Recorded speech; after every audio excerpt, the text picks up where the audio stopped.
Many people feel drawn to those who hurt them, not because they enjoy suffering, but because at some point in their lives, their mind learned to confuse pain with affection, chaos with connection, and instability with love. This pattern doesn't start in adulthood. It begins quietly, almost invisibly, in the emotional environments where a person first learned what closeness felt like. For some, love came mixed with inconsistency, silence, fear, tension, or unpredictability. And when a child grows up in that atmosphere, they aren't just observing love, they are absorbing it. They are learning, wordlessly, that love is something you chase, something you earn, something you work for, something you endure. They learn that affection is rare and must be held tightly when it appears. They learn that emotional distance is normal, that uncertainty is part of being close to someone, and that pleasing others is the price of receiving attention. These lessons do not disappear. They become templates, invisible maps that the mind follows long after childhood ends. This is why some people as adults find themselves repeatedly drawn to individuals who make them feel uncertain, nervous, or emotionally unstable. They are not consciously choosing pain. Their body remembers it as a form of emotional familiarity. Pain becomes predictable. Predictability becomes safety. Safety becomes attraction. And what is familiar feels strangely comforting, even when it hurts. You don't gravitate toward the person. You gravitate toward the emotional rhythm they carry, the one that echoes the earliest relationships you learned to survive. When someone finally appears offering stability, respect, care, or emotional clarity, the reaction isn't relief, it's discomfort, suspicion, emotional distance, a sense that something feels off. Not because the person is unhealthy, but because your system does not recognize calmness as connection. Connection was tension. Connection was earning approval. Connection was waiting for emotional warmth that came in small, unpredictable fragments. When love arrives without pain, it doesn't feel real. It feels empty. It feels unfamiliar. And what is unfamiliar often feels unsafe. People who love those who hurt them often find themselves caught in a psychological loop where the mind is not seeking happiness, it is seeking resolution. They fall for people who resemble old emotional wounds because they are trying to unconsciously finish a story that never had a proper ending. They are not looking for a partner, they are looking for closure. They are drawn to the same emotional dynamic over and over again, hoping that this time, if they love enough, give enough, endure enough, they will finally receive the affection they longed for in the past. The tragedy is that the people they choose usually cannot give it. They weren't chosen because they are capable. They were chosen because they are familiar. And familiarity is one of the mind's strongest forces. It makes chaos feel like passion. It makes unpredictability feel like chemistry. It makes inconsistency feel like intensity. It turns emotional confusion into a form of intimacy. The heart begins to associate being activated with being alive, and being anxious with being connected. The body interprets emotional tension as a signal that something important is happening, when in reality it may only be signaling danger or uncertainty.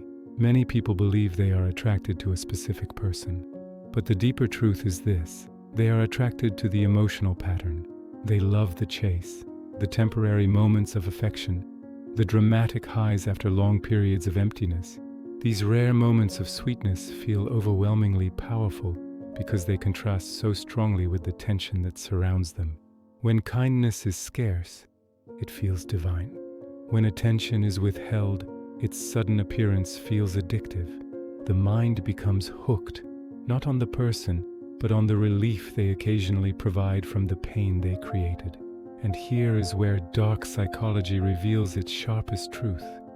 You may think you are longing for the person, but what you are truly longing for is a feeling of being chosen by someone who reminds you of moments when you felt unchosen. You want to win a battle that started years ago, long before this person existed.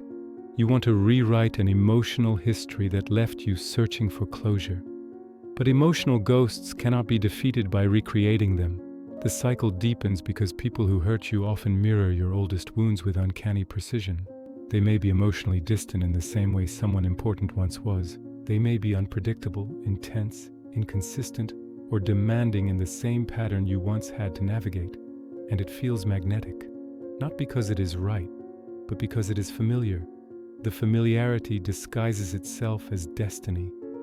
But it's not destiny, it's repetition. Some people stay in painful connections because they internalize the belief that love must involve sacrifice. They think suffering is a requirement for connection. They think earning affection is a sign of worth. They think being ignored means they must try harder. But these beliefs were not chosen, they were learned. They were absorbed in moments when the child inside them was doing everything possible to understand the world. And once internalized, those beliefs whisper, "This is what love feels like. This is what you deserve. This is how closeness works." When someone finally offers genuine care, consistency, or emotional presence, the mind does not interpret it as love.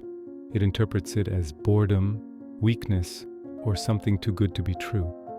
The absence of tension feels strange, even empty, because the heart has never learned to associate calmness with connection. Peace feels foreign. Safety feels suspicious.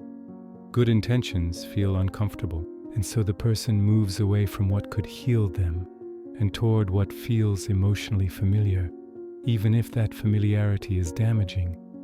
If you have ever felt drawn to someone who hurt you, or stayed connected to someone whose behavior made you feel small, confused, or unwanted, it does not mean you lack strength. It does not mean you lack judgment. It simply means you adapted to emotional environments where love and pain were intertwined.